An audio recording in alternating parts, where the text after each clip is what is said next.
Each time you speak, if you watch, from what position do I speak?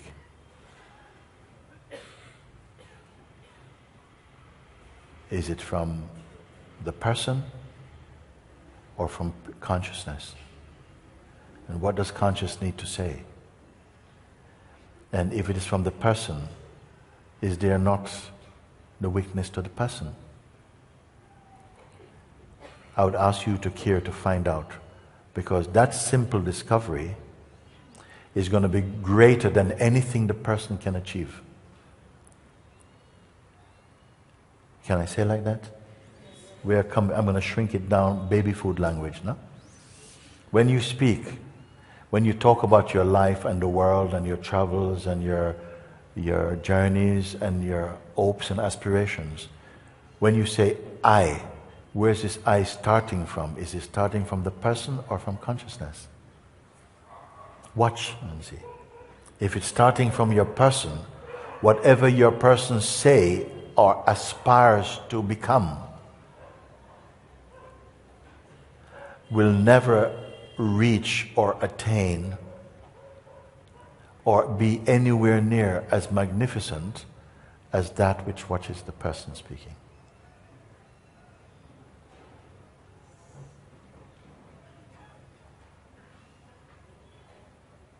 What I'm saying to you now, I hope you can recognize and prove into yourself.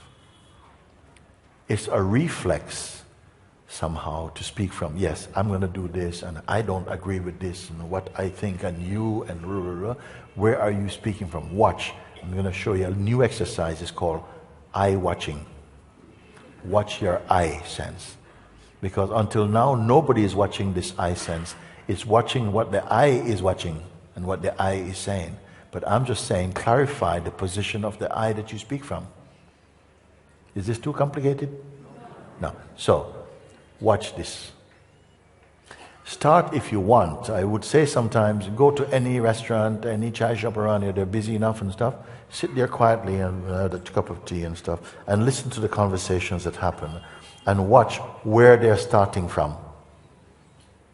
What did you think of this satsang this morning? Yeah, I thought it was really good. I mean my mind. You, what do you think? Tomorrow we're going to go, I. And see each time the feeling of I, even sometimes if I is not used, the indication is of an I. Where does it start from? From personhood or from the sense of presence? And you have an idea of how your own sense of I is operating.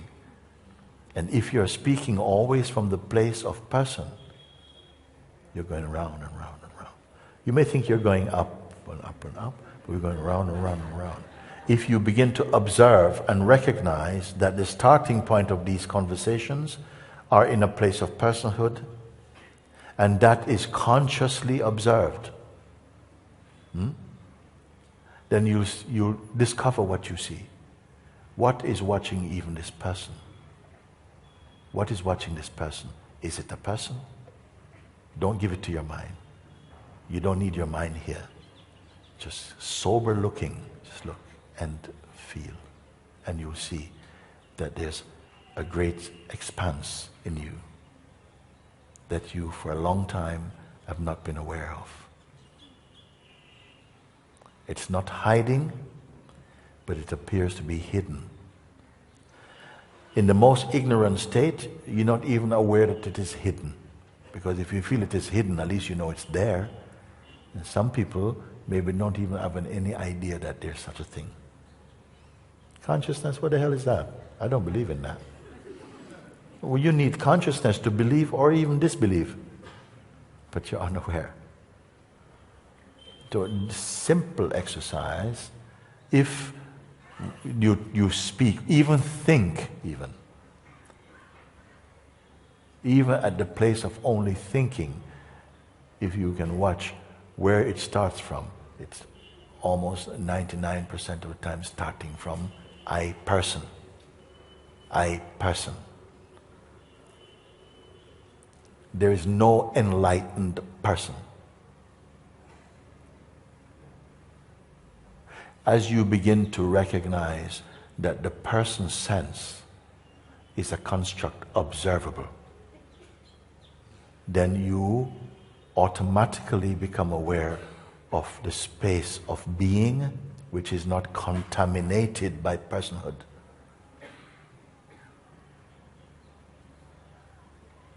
But then it is as though something is trying to shut that down, like pulling the curtains closed. You know, say, no, come back to reality. Something is saying, meaning come back to the mind. But that is also observed. Don't identify with anything, just keep looking.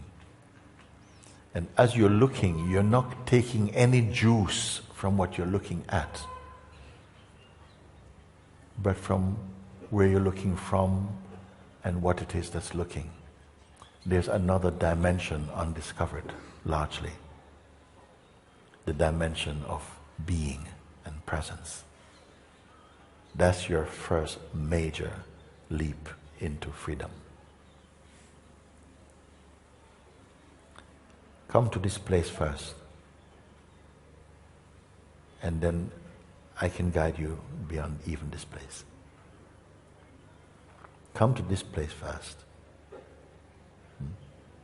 Conscious witnessing. In the beginning you might be fascinated that, well, wait, everything that is seen, has got some attitude stapled around it, generating from the sense of personhood. But this is seen. As soon as it is seen that it is a construct, you stop supplying energy. And the greatest energy you can give to something is to identify with it. You are hemorrhaging energy to something, to a tree that bears bad fruit. I'm not saying the world of the personhood is all bad. It is also consciousness. It is good and bad. It is full of promises, full of a sense of adventure, but very often of vain thinking, false perception, misconceptions, fantasy. When you discover more and more your observing place, you don't have to apply too much philosophy around it. It doesn't need any philosophy. You are in the realm of being, more intuitive, more spontaneous, naturally more trusting, more appreciating, more joy, alive, kind, compassionate, wholesome, loving. These are the perfume arising out of that state. Give it a chance. Look a little bit.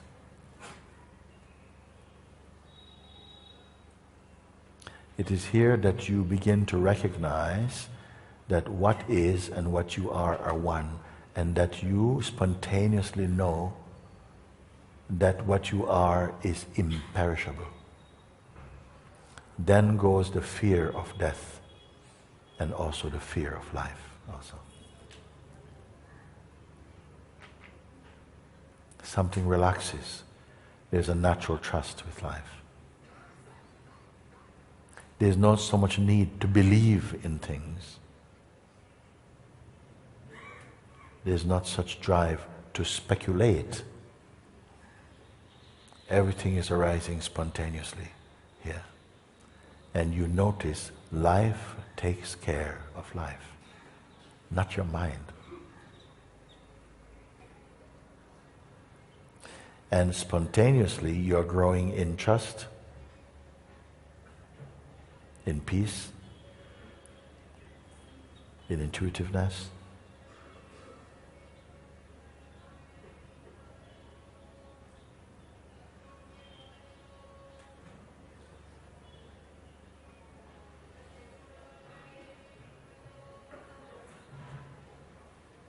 So this is a simple pointer, no? Simple pointer. No one need to say, oh, but it's too difficult for me, I can't do that. No. Watch, who is saying that? Is it the I person or I presence. I think it's significant enough to find out and to experience also. Not asking you to believe only. Belief is great, but belief also must transmute into experience. Then you can stand in the authority of your own seeing, but it's not personal, and there's no pride. This is very important, because the truth will not be revealed in an arrogant mind.